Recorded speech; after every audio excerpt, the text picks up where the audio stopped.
Welcome to Module 1 of Global Finance and Electronic Banking. In this module, you will be comprehending the international financial environment as applied for globalization and multinational corporation, and international flow of funds will also be discussed and elaborated. So in this module, you will be able to develop an understanding on the international financial environment. And these are the specific learning objectives: explain globalization and the multinational corporation, discuss the international flow of funds, and create a concept map on international financial management. Let's explore this first. Why do we need to study international financial management? So the answer is simple. We are now living in a highly globalized and integrated world economy. American consumers, for example, routinely purchase oil imported from Saudi Arabia and Nigeria, TV sets from Korea, automobiles from Germany and Japan, garments from China, shoes from Indonesia, handbags from Italy, and wine from France. Foreigners, in turn, purchase American-made aircrafts, software, movies, jeans, smartphones, and other products. Continued liberalization of international trade is certain to further internationalize consumption patterns around the world. But what's special about international finance? Or to rephrase the question, how is international finance different from purely domestic finance? There are three major dimensions set international finance apart from domestic finance. The first is foreign exchange and political risk. What's the meaning of foreign exchange risk? In the domestic economy, this risk is generally ignored because a single national currency serves as the main medium of exchange within a country. For example, dito sa Philippines, syempre, kung peso lang ang ginagamit mo, wala kang iintindihing foreign exchange risk. However, when different national currencies are exchanged, there is definite risk of volatility in foreign exchange rates. For example, is the US dollar.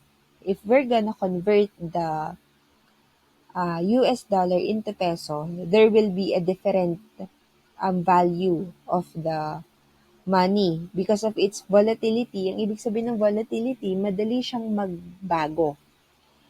Variability of exchange rates is widely regarded as the most serious international financial problem facing policymakers and corporate managers. How about the political risk?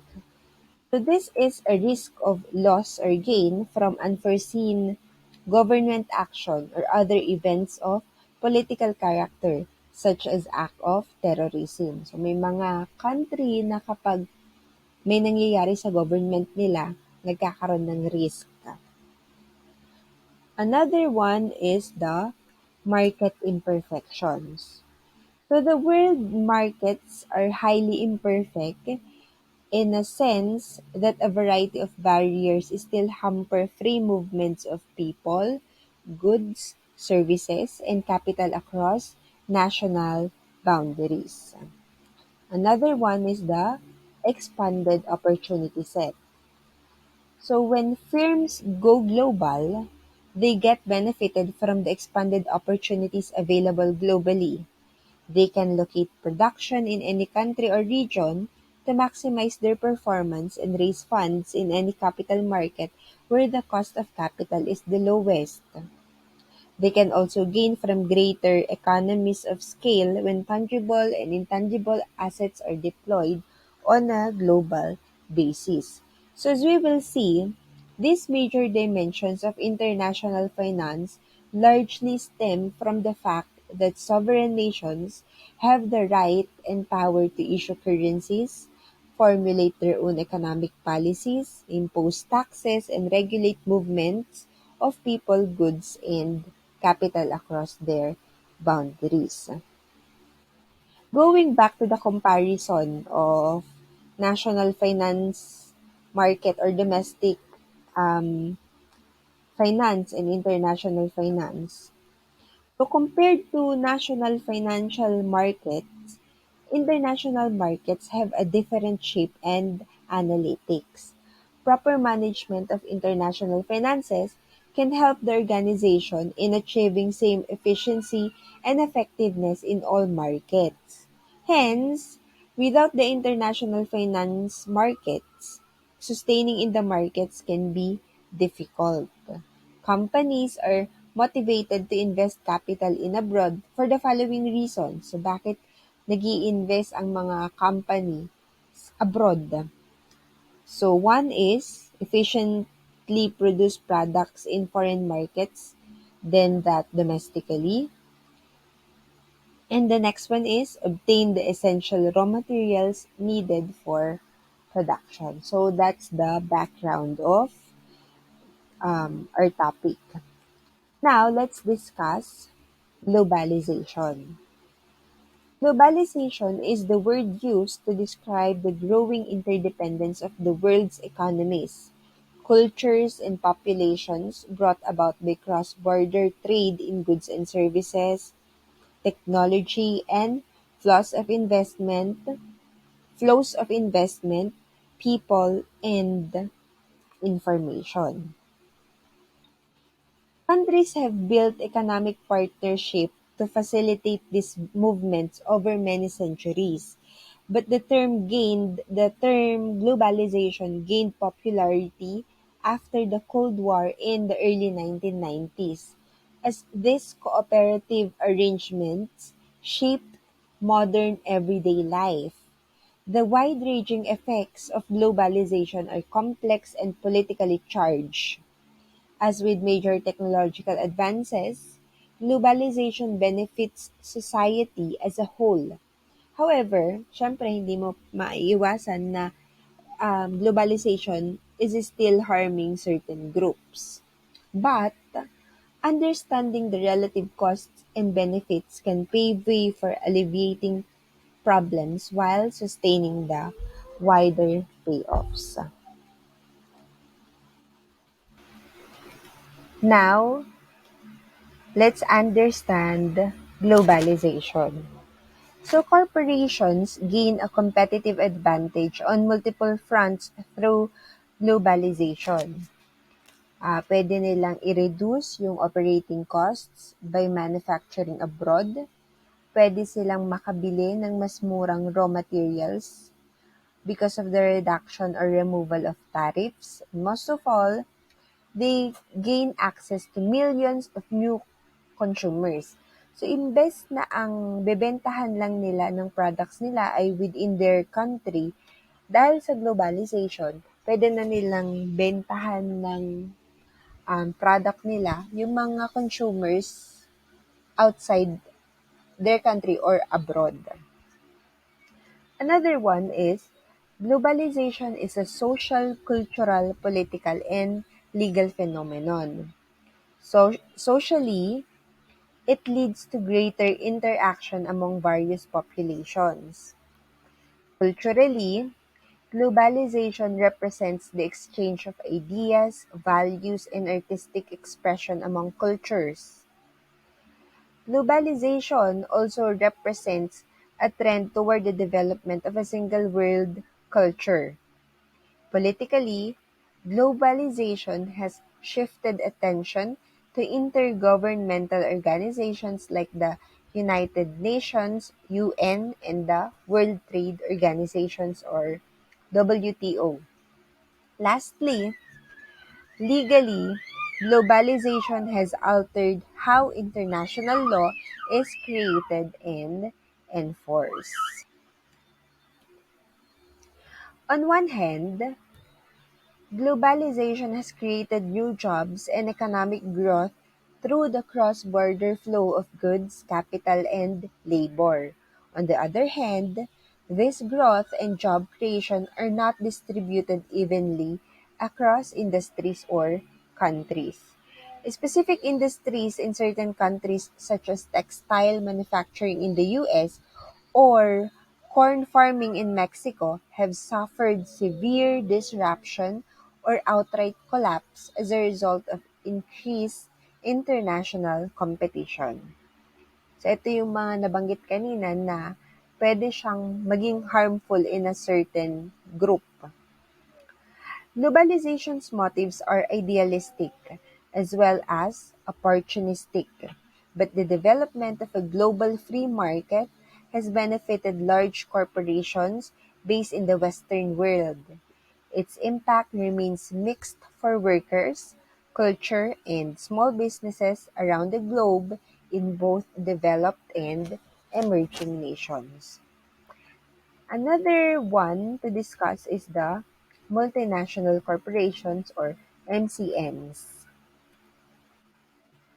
So, what is a multinational corporation? It has facilities and other assets in at least one country other than its home country. A multinational company generally has offices and/or factories in different countries and a centralized head office where they coordinate global management. These companies, also known as international, stateless, or transnational corporate organizations, tend to have budgets that exceed those of many small countries.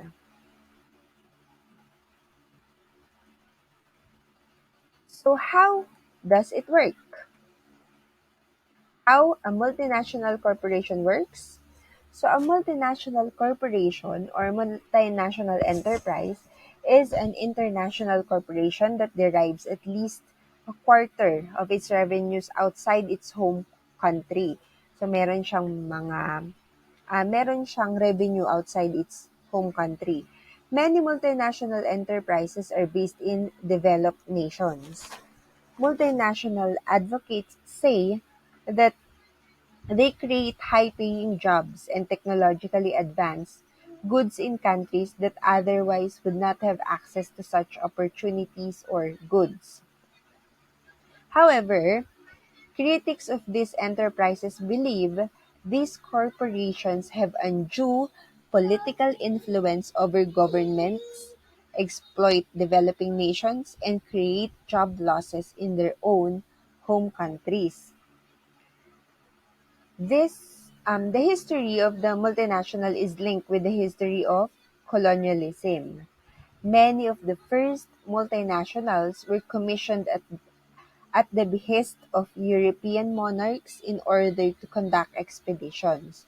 Many of the colonies not held by Spain or Portugal were under the administration of some of the world's earliest multinationals. One of the first arose in 1600, the East India Company, founded by the British.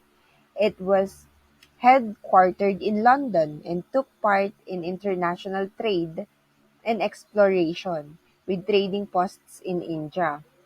Other examples include the Swedish African Company, founded in 1649, and the Hudson's Bay Company, which was incorporated in the 17th century. So, what are the types of multinationals? There are four categories of multinationals that exist. They include a decentralized corporation with a strong presence in its home country, a global, centralized corporation that acquires cost advantage where cheap resources are available, and a global company that builds on the parent corporation's R&D, and a transnational enterprise that uses all three categories. There are subtle differences between the different kinds of multinational corporations. For instance, a transnational, which is one type of multinational, may have its home in at least two nations and spread out its operations in many countries for a high level of local response. Nestle is an example of a transnational corporation that executes business and operational decisions in and outside of its headquarters. Meanwhile, a multinational enterprise controls and manages plants in at least two countries. So this type of multinational will take part in foreign investment as the company invests directly in host country plants in order to stake an ownership claim, thereby avoiding transaction costs. Apple Incorporated is a great example of a multinational enterprise as it tries to maximize cost advantages through foreign investments in international plants. So these are the key takeaways for the topic discussed. First is globalization is the spread of products, technology, information, and job across nations. Corporations in developed nations can gain a competitive edge through globalization. Developing countries also benefit through globalization as they tend to be more cost effective and therefore attract jobs. The benefits of globalization have been questioned, as the positive effects are not necessarily distributed equally. One clear result of globalization is that an economic downturn in one country can create a domino effect through its trade partners. Multinational corporations participate in business in two or more countries. MNC can have a positive economic effect on the country where the business is taking place. Many believe manufacturing outside of the US has a negative effect on the economy with fewer job opportunities. And last is transnational business is considered diversifying the investment. So for this lesson, I will post a question in our MS Teams. But let's continue the discussion. The international flow of funds. So the international flow of funds takes place when the transactions of buying and selling take place between the international market by means of international business, that is export and import from one country to another country. So remember, merong import, export and import from one country to another country. The transactions of international business cause the flow of funds from one country to another, which facilitates imports and exports from one country to another and helps into money to flow from one to another market. So, syempre, dahil may imports and export, magkakaroon ngayon ng flow of funds between the different countries. The financial managers of many multinational corporations keep an eye on the changing trends of the flow of international business transactions, which is measured by the balance of payment in a country. The balance of payment statement shows the changes in the transaction that took place between two countries at an international level and also the fluctuations in their specific exchange rates of foreign currency. The key components included in the balance of payments and the reasons why the economic factors and other non-economic factors influence the international flow of funds. So, but we will discuss the balance of payments um, later. So this is the balance of payments. The balance of payments shows the value of all the transactions that took place between the domestic and the foreign residents in a specific period of time. Okay, so again, balance of payment shows the value of all transactions that took place between the domestic and the foreign residents in a specific period of time. All of these transactions are recorded in a double entry system of accounting, and each transaction has two sides. One is the debit and the other one is credit. So in the balance of payments, it is an aggregate of both the transactions. The balance of payments can be in surplus or in deficit within a specific period of time.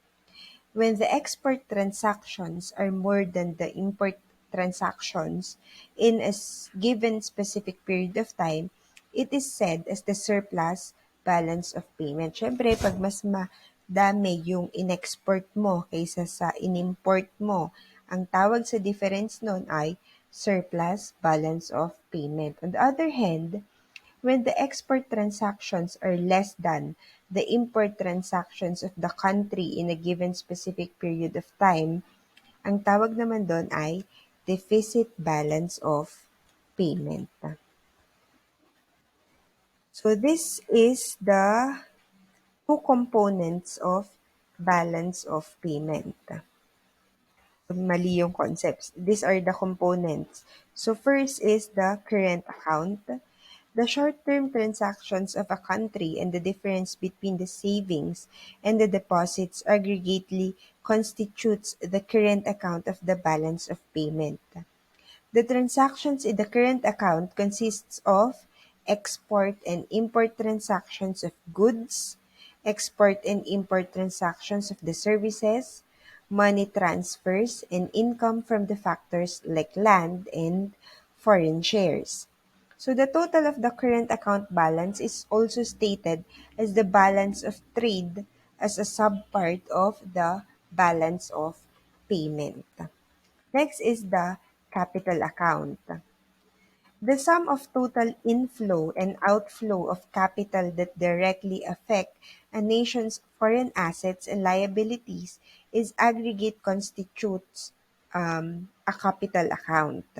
So it includes all the trade transactions of international business between one country or a nation a nation or the other country or nation.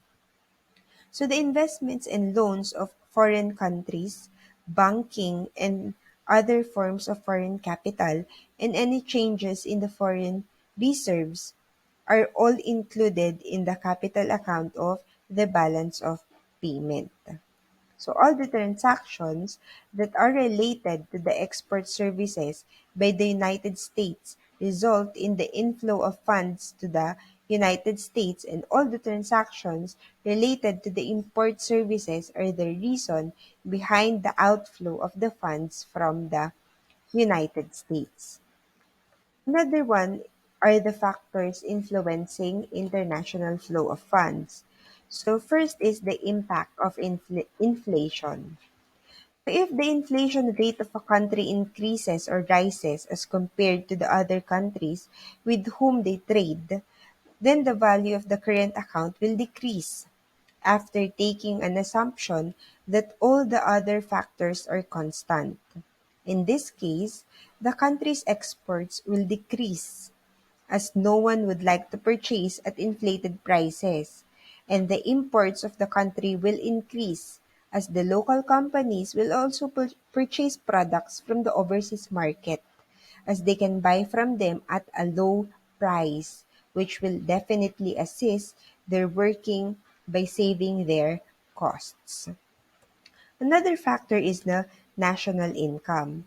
If the gross domestic product (GDP) of a country increase, it gives a rise to their per capita income of the people of the country, which increases the consumption as well as the spending of the country, and this will definitely increase the demand for the foreign goods and will give adverse impact on the balance of payments as the imports of the country will increase with the increase in the level of income of the public. Another factor is the government policies of a country. The government policies of a country impact the most on the trade between two countries at an international level.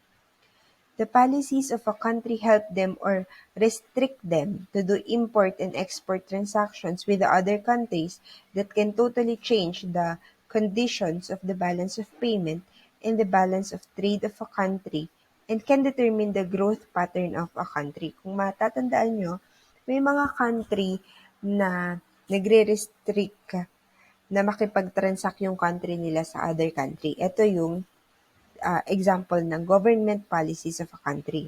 So this is one of the most important factors that affects and controls the flow of funds from one country to another, which constitutes the international trade and flow of funds from one country to another. Another one is the subsidies provided for traders. The rate subsidies decide the volume of exports in a country. If a country promotes exports in its country, then it tends to provide a lot of subsidies on international trade and mainly on the export activities. In India, huge subsidies are provided on the exports of goods and services from India to any other country. And another example is China, where they receive free loans and the free lands from the government for the production of goods and services that can be exported in future, and these firms incurred a very low cost of operation as most of their fixed costs and fluctuating costs are subsidized by the government of their own country to promote the international flow of funds, which is necessary for the overall development of the economy and for the development of the country, which is necessary for the overall development of the economy and for the development of the country and its growth in respect for other countries. These subsidies are helpful for a country's exporters and importers to capture the large share of the global market. Next is the restriction on imports. So if the government of a country imposed heavy duties on the imports and related activities in their countries, then it will help the country to improve their balance of payment position, as the public will not be able to purchase the goods and products from the other countries. And if they will purchase it, it will decrease their profitability as the heavy duties are levied on the imports of the goods, and it will increase their cost of production or business as well. So on the other hand, if the country levied less duty on the imports, then people of the country will import more and more from other countries and will adversely affect the balance of payment position of a country. Next is the restrictions on the piracy. So in some cases, a government can affect international trade flows by its lack of restriction on the piracy. Next is the impact of exchange rates of foreign currency. So each country's currency is valued in terms of other currencies through the use of exchange rates so that currencies can be exchanged to facilitate international transactions.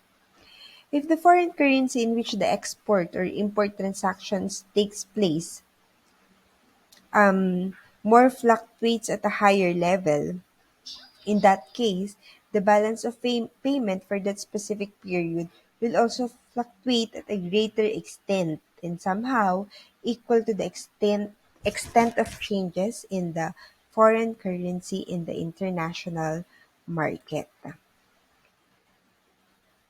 There are also advantages and disadvantages of international flow of funds. Let's discuss first the advantages of international flow of funds.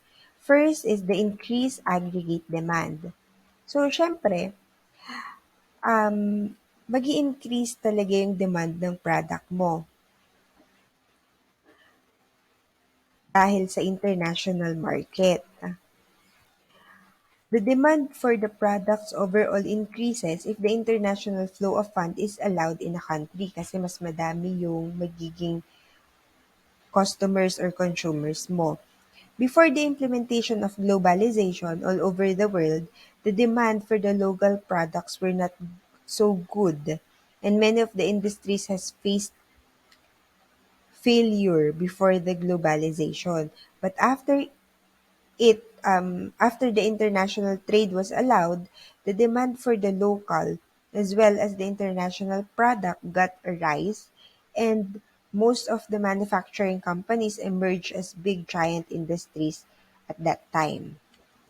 Next is the increased production capacity.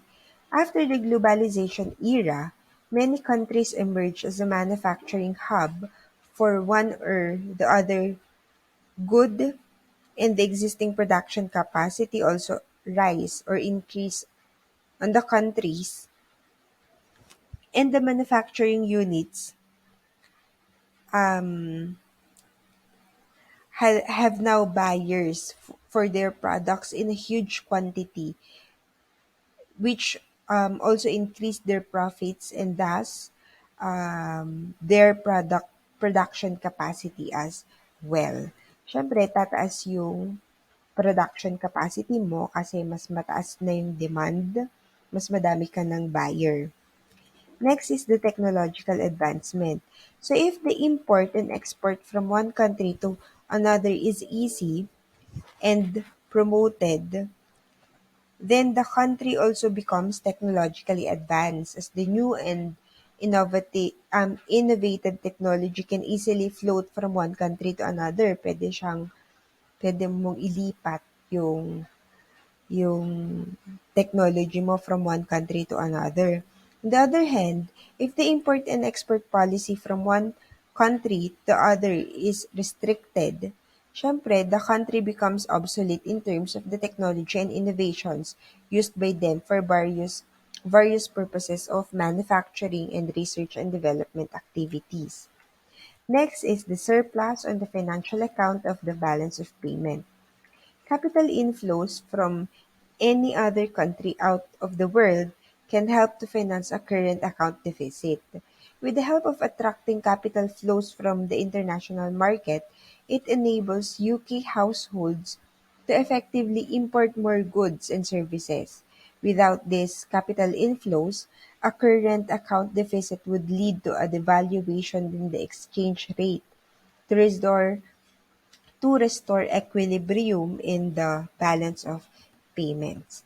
Another advantage is the easy finances. So in the international market, the flow of fund is very easy and it assists the domestic companies and even government to raise funds from outside the country, which is easier with the help of the flow of funds from outside country by mean of foreign direct investment. And lastly, the inflow of foreign currencies. The international flow of funds helps the country to get foreign currency easily as all the transactions of imports and exports take place in the foreign currency only. So let's move on to the disadvantage of international flow of funds. First is the loss to domestic players. Internationalization of flow of funds, that means the promotion of imports and exports transaction, can destroy the market of domestic players. The domestic markets gets affected when the international player enters the domestic market with its more advanced products and services and destroys the domestic players. Siyempre, kung merong supplier na pumasok sa country nyo and their products are more advanced, matatalo niya ngayon yung mga company na mga domestic company sa loob ng country. So that's the one of the disadvantage. Another one is tax evasion. International companies like Facebook and Amazon move to the countries that have lower tax foundations. The companies save their expenditure on corporate taxation by operating in the underdeveloped and developing countries where the tax on doing business and related activities is very less. For example, Amazon, doon sila sa Luxembourg and Google is in Ireland. Another one is destroying the real estate market. The international flow of funds can also be in the way of purchase of assets or real estate property in the other country. Many multinational companies invest in the real estate property in the other countries, which helps them to curtail their profits in the form of investments in the other countries and helps them to reduce their tax liability on the profits. This sometimes increases the price of the real estate property in the domestic country as multinational corporations set up their plants in a particular area. Next is the money laundering. So the problem of money laundering can be there when the funds are easily allowed to flow from one country to another country, which can also become the cause of many illegal and criminal activities like terrorist attacks and emergence of black money in the banks of other countries. So this is the discussion on international flow of funds. And these are the key takeaways. So the international flow of funds takes place when the transactions of buying and selling take place between the international market by means of international business, that is, export and import from one country to another country. The balance of payment shows the value of all the transactions that took place between the domestic and the foreign residents in a specific period of time.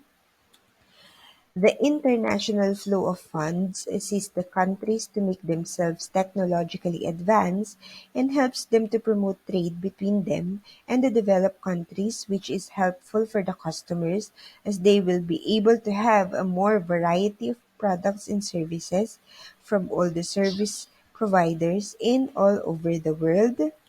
And lastly, overall, the international flow of funds is good in most of the aspects for the development of the country and the world's economy. So for any questions, you may post it in our MS Teams or you may chat it in our group chat in Facebook Messenger. The activities for this module will be uploaded in our MS Teams. So before I end this, let me leave this quote. Globalization is going to bring us closer and closer together across nations, and technology you can't stop, by John P. Cotter. So thank you for listening and watching the slideshow.